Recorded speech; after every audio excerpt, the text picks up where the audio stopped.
લાલા હું ધારું તો તને અત્યારે જ બહાર કાઢી મૂકું, પણ આ યુદ્ધ મારું નથી. તું અહીંયા તારા કર્મોના લીધે લડવાનું. રસ્તો હું દેખાડીશ, પણ તમને તો તારે જ કરવા પડશે. થોડા દિવસો પહેલા આ ફિલ્મ રિલીઝ થઈ છે અને આ ફિલ્મ એ ખાસ કરીને જે લોકોને ગુજરાતી ફિલ્મ જોવી ગમે છે અને જે લોકોને ખરેખર ઈચ્છા હતી, ઘણીવાર એ લોકો એવું વિચારતા હશે કે ખૂબ સારી એવી ગુજરાતી ફિલ્મ બને તો આપણે એને નિહાળવા જવું છે, એને જોવા જવું છે. અને એક આપણી ખરેખર એવી માન્યતા પણ હતી કે ગુજરાતી ફિલ્મ સારી બનતી નથી.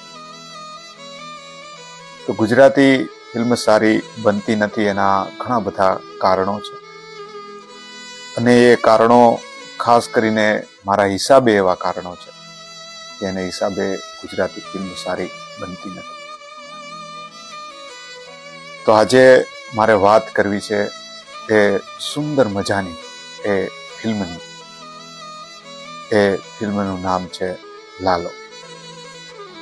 લાલો જે ફિલ્મ બની છે તેમાં કોઈ મોટા એવા સ્ટાર કલાકાર નથી, ખૂબ સામાન્ય એવા એ યંગસ્ટરોએ આ ફિલ્મને બનાવી છે. પણ આ ફિલ્મ હિટ થવાનું કારણ માત્ર ને માત્ર એક છે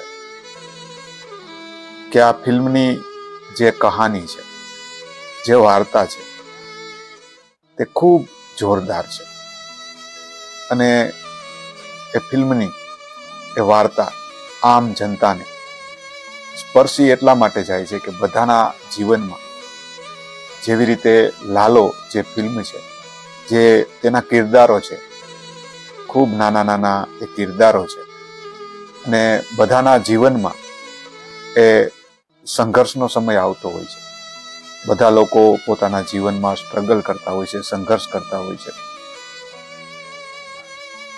ત્યારે આ ફિલ્મમાં એ બતાવવામાં આવ્યું છે કે જેવી રીતે સામાન્ય વ્યક્તિ હોય તેના સપના ઘણા બધા મોટા હોય છે, એનામાં ઘણી બધી એવી શક્તિ હોય છે, હોશિયાર હોય છે, પણ એ મોકો એ સમય એને મળતો નથી અને તેની જે જગ્યા હોય તે જગ્યા સુધી તે પહોંચી નથી શકતા. લાલો ફિલ્મ છે તેમાં એક કિરદાર છે જે ઓટો રિક્ષા ચલાવે છે અને ખાસ કરીને આપણી પવિત્ર ધરતી એવી જુનાગઢ ઉપર આ ફિલ્મને બનાવવામાં આવી છે અને જુનાગઢમાં આવેલા એ ઘણા બધા એ તીર્થ સ્થળોને આ ફિલ્મમાં બતાવવામાં આવ્યા છે. બતાવવામાં આવવાનું કારણ એ છે કે જુનાગઢ જે નગરી છે તે ખરેખર જોવાલાયક છે, સુંદર મજાની આ નગરી છે. ક્યારેય આપને એ જોવાનો મોકો નથી મળતો, પણ આ ફિલ્મમાં એ ઘણી બધી સુંદર મજાની એ ધાર્મિક જગ્યાઓને ખૂબ સારી રીતે બતાવવામાં આવી છે અને આ જગ્યાઓને બતાવવા વાળો એ વ્યક્તિ જે સામાન્ય એક ઓટો રિક્ષા ચલાવે છે અને શ્રી કૃષ્ણ ભગવાન ખાસ કરીને જુનાગઢની આ નગરીને જોવા માટે આવે છે તે આ ફિલ્મમાં બતાવવામાં આવ્યું છે અને ત્યારથી આ ફિલ્મની શરૂઆત થાય છે. કોઈ મોટા બજેટની આ ફિલ્મ નથી, છતાં પણ સુપરહિટ થવાનું કારણ માત્ર ને માત્ર એ છે કે આ ફિલ્મમાં જે લોકોએ અભિનય કર્યો છે, જે લોકોએ આનું ડાયરેક્શન કર્યું છે, તે બધા લોકો એવા હતા મારા હિસાબે કે ખરેખર તેને કંઈક કરવાની લગન હતી અને ખરેખર એ બધાના જીવનમાં એવા વિચારો હતા, ખૂબ સારું કામ કરવાના, ખૂબ સારું ડાયરેક્શન કરવાના, ખૂબ સારી એવી ફિલ્મ બનાવવાના. અને એ બધા લોકોએ પોતાનો કિરદાર ખૂબ સારી રીતે નિભાવ્યો. જે અભિનેતા હતા તે લોકોએ ખૂબ સારો અભિનય કર્યો, જે ડાયરેક્ટર હતા તેણે ખૂબ સારું એવું ડાયરેક્શન કર્યું અને જે લેખક હતા તેણે ખૂબ સુંદર મજાની આ ફિલ્મ લખી અને તેણે દિલથી મહેનત કરી અને એની મહેનત રંગ લાવી અને એને હિસાબે આજે આ સુંદર મજાની ફિલ્મ બની છે. આજે ખાસ કરીને આ ફિલ્મ વિશે હું એટલા માટે વાત કરું છું, આ કોઈ પ્રમોશન મારું લાઈવ નથી કે પ્રમોશન મારો વિડીયો નથી. આ ફિલ્મ મારા દિલથી એટલા માટે નજીક છે કે તમે ઘણી બધી ગુજરાતી ફિલ્મ જોઈ હશે અને બધા એ ફિલ્મમાં જે હીરો હશે, જે અભિનેતા હશે, તે બધા ક્યાંક ને ક્યાંક એવા વ્યક્તિ હશે કે કાંઈક તો એ સિંગર હશે, કાંઈક તો એ ખૂબ અમીર હશે, તેથી તે હીરો બની જાય છે. જ્યારે આજથી 10-15 વર્ષ પહેલા જ્યારે કોઈ ગુજરાતી ફિલ્મમાં જો કોઈ હીરો આવે ને તો ખરેખર એને અભિનય આવડતો હોય, અભિનયનો એ હકદાર હોય. જય શ્રી કૃષ્ણ પિયુષભાઈ. તેનું ઓડિશન થતું, એ ઓડિશનમાં એ પાસ થતા, પછી એ સામાન્ય વ્યક્તિ હોય તો પણ તેને હીરો તરીકે લેવામાં આવતો. અત્યારે ખાસ કરીને ગુજરાતી ઇન્ડસ્ટ્રીમાં એવું નથી કે તમારી પાસે પૈસા હોય તો તમે હીરો બની શકો છો. તમે સિંગર હો, તમને અભિનય નથી આવડતું, તમને ખૂબ સારું એવું ગાતા આવડે છે, તો પણ તમને અભિનેતા બનાવી દેતા હોય છે. કારણ કે તમારામાં ગાવાના ગુણ છે, તમે સિંગર છો, તમે અભિનય ના કરી શકો. પણ તમે ઘણી બધી એવી ફિલ્મ જોઈ હશે કે જેમાં કોઈ હીરો ખરેખર તે સિંગર છે પણ તે અભિનય પણ કરે છે. પણ એ અભિનય કેવો કરે કે તેને શીખવાડવામાં આવે. તેને ખરેખર અભિનય આવડતો નથી, તેને ગાવાનું આવડે છે, છતાં પણ તેને અભિનેતાના રૂપમાં આપણી સમક્ષ તેને પ્રસ્તુત કરવામાં આવે છે. તેથી એ ફિલ્મ આપને જોવી નથી ગમતી. પણ ખરેખર જે લોકો અભિનય કરી શકે, જે લોકોને અભિનય આવડે છે, કે પછી સામાન્ય વ્યક્તિ હોય તો પણ એ સુંદર લાગવાનું, કારણ કે એને અભિનય આવડે છે, એના લોહીમાં છે. અને આ જે ફિલ્મ બની છે તે બધા જ લોકોને બધું જ કામ આવડે છે. જે ડાયરેક્શન કરે છે તેને સુંદર મજાનું ડાયરેક્શન આવડે છે, જે લોકો અભિનય કરે છે તેને સુંદર મજાનો અભિનય આવડે છે, જે લોકોએ આ વાર્તા લખી છે તેને સુંદર મજાનું લખતા આવડે છે. તેથી આ સુંદર મજાની ફિલ્મ બની છે. બસ આ જ કમી છે, બીજી કોઈ કમી નથી ગુજરાતી ઇન્ડસ્ટ્રીઝમાં. સુંદર મજાની ફિલ્મ બની શકે છે, લોકોને તે થિયેટર સુધી, સિનેમા ઘર સુધી ખેંચીને લાવી શકે તેવી તાકાત ગુજરાતના ઘણા બધા એવા કલાકારોમાં છે. જેવી રીતે જે લાલો ફિલ્મના જે અભિનેતાઓ છે, જે ડાયરેક્શન છે, તે લોકોએ બધા લોકોને સિનેમા ઘર સુધી ખેંચીને એ લોકો લઈ આવ્યા છે. એનું કારણ માત્ર ને માત્ર એ છે કે તેણે સુંદર મજાની ફિલ્મ તો બનાવી છે, પણ એ લોકોને કાસ્ટ કર્યા છે. જે લોકો પાસે પૈસા નથી પણ તેની પાસે કલા છે, તેની પાસે અભિનય કરવાની અપાર ક્ષમતા છે, જેની પાસે લખવાની સુંદર મજાની કળા છે, તેવા લોકોને તે લોકોએ પસંદ કર્યા છે. ખૂબ નાનું એવું આ જે લાલો ફિલ્મ છે તેનું કાસ્ટરિઝમ છે, છતાં પણ આ ફિલ્મે સાપ એટલા માટે છોડી છે કે તેમાં તેના હકદાર લોકોએ કામ કર્યું છે, પરફોર્મન્સ કર્યું છે, અને તેને સાબિત કરીને બતાવ્યું છે કે જે લોકો અભિનય કરી શકે, જે લોકો ડાયરેક્શન કરી શકે, ત્યાં પૈસા કોઈ કામના નથી. અને જાજા ભાગની મારા હિસાબે ગુજરાતી ફિલ્મ બને છે તો માત્ર ને માત્ર એ ધનિક લોકો બનાવે છે, અને એનો જ હીરો. ક્યારેય આ ફિલ્મ ચાલવાની નથી.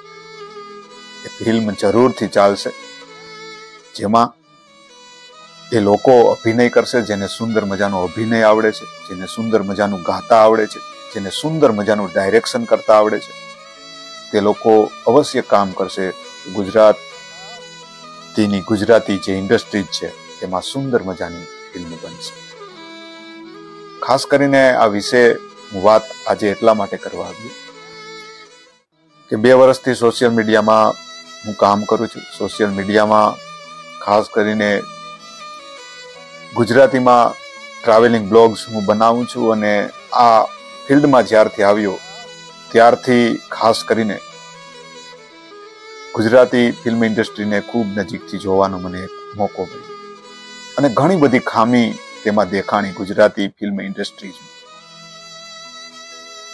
કે ગુજરાતી ફિલ્મ ઇન્ડસ્ટ્રીમાં લોકો કામ એટલા માટે નથી કરવા માંગતા કારણ કે ત્યાં ખૂબ સારા એવા ડાયરેક્ટર છે, પણ ખૂબ સ્ટોરી લખવાવાળા સુંદર મજાના લેખકો છે, પણ ખૂબ સારી રીતે અભિનય કરી શકે તેવા અભિનેતા ગુજરાતી ઇન્ડસ્ટ્રીમાં ખૂબ ઓછા છે, એવા કલાકારો ખૂબ ઓછા છે.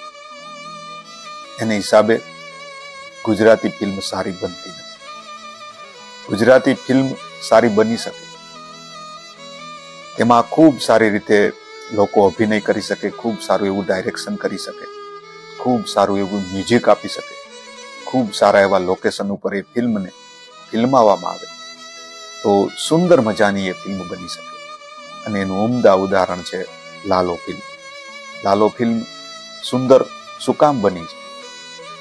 એનું કારણ માત્ર ને માત્ર એક છે કે જેમાં અભિનય કરવા વાળા ખૂબ નાના એવા અભિનેતાઓએ સુંદર મજાનો અભિનય કર્યો છે. એ ખૂબ નાના એવા ડાયરેક્શન, એને ખૂબ સુંદર મજાનું ડાયરેક્શન કર્યું છે.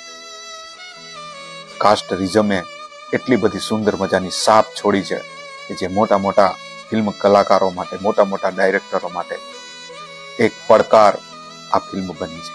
એનું કારણ માત્ર ને માત્ર એ છે કે એ લોકો છે આ જેને ખરેખર આ આવડે છે, જેના લોહીમાં છે. તેથી લાલો ફિલ્મ સુંદર મજાની બની છે. તો અવશ્ય હું તમને કહીશ કે લાલો ફિલ્મ અવશ્ય જોવા જજો. આ ફિલ્મ એટલા માટે સુંદર બની છે કે એ લોકોએ આ ફિલ્મને બનાવી છે જે લોકોને ખરેખર કામ આવડે છે, અભિનય આવડે છે, અને એણે સાબિત કર્યું છે કે ગુજરાતી ફિલ્મ પણ સુંદર મજાની બની શકે છે જેને કોઈ બનાવવા વાળા હોય. તો બસ આજ માટે ખાસ કરીને આજનું મેં લાઈવ કર્યું હતું. તો અમારે હરેશભાઈ પણ જોડાઈ ગયા છે, અમારે રાજભાઈ પણ જોડાઈ ગયા છે. તો ખાસ કરીને આજે બસ માત્ર ને માત્ર મારે જો કે વિડીયો બનાવવો હતો લાલો ફિલ્મ વિશે, પણ થોડું ટેકનિકલ ફોલ્ટ મારા માટે એવો બની ગયો કે જ્યારથી ખાસ કરીને સોશિયલ મીડિયામાં હું આવ્યો છું અને ચેનલ જ્યારથી મેં બનાવી છે ત્યારથી ખાસ કરીને મારો સંઘર્ષ ભર્યો મારો સફર રહ્યો છે. અને આજે પણ જો કે હું સંઘર્ષ કરું છું, પણ કુદરતે, પરમાત્માએ એક સુંદર મજાનું મગજ અને બુદ્ધિ આપી છે કે હંમેશા તેને મેનેજ હું કરી લઉં છું. પણ મારા માટે થોડુંક અઘરું એ માટે છે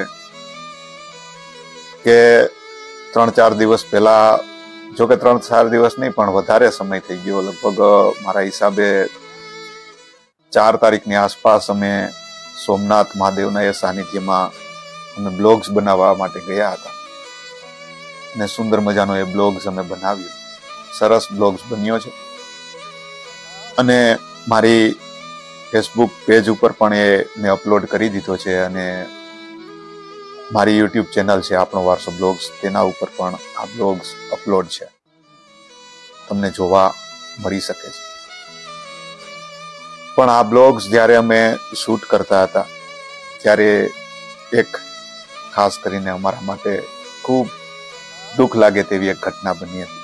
તમારી સાથે શેર એટલા માટે મારે કરવી જરૂરી છે કારણ કે થોડા સમય માટે મારા વિડીયો હવે ઓછા આવશે. એનું કારણ માત્ર ને માત્ર એક છે કે જ્યારે અમે સોમનાથ મહાદેવના સાનિધ્યમાં એ બ્લોગ્સને શૂટ કરતા હતા ત્યારે અમારું ખાસ કરીને જે સેટઅપ હોય છે અને સૌથી મહત્વનો ભાગ ખાસ કરીને અમારા બ્લોગ્સમાં જો કોઈ ભોગવતું હોય તો એ અમારો કેમેરો હોય છે. કેમેરો અમારો આત્મા હોય છે, અમારો હાથ હોય છે, અમારો જીવ હોય છે. અને અમારો કેમેરો ડેમેજ થયો અને ખાસ કરીને જેનો લેન્સ આવે, લેન્સ ઉપર ક્રેશ આવી ગયા છે. મારાથી મુકાણો કે મારા વાઈફથી મુકાણો ખબર નથી. કેમેરો હંમેશા અમે ખૂબ સારી રીતે સાચવતા હોઈએ છીએ, ખૂબ કિંમતી અમારા માટે કેમેરો હોય છે. અને કેમેરાના એ લેન્સ ઉપર એ ક્રેશ આવી જવાથી જે કામનો હું શોખીન છું, કે મને હંમેશા કામ ખૂબ સારું કરવું ગમે છે, ક્લીન કરવું ગમે છે, અને એ કેમેરામાં ક્રેશ આવવાથી તેની ઉપર ધબ્બા આવે છે.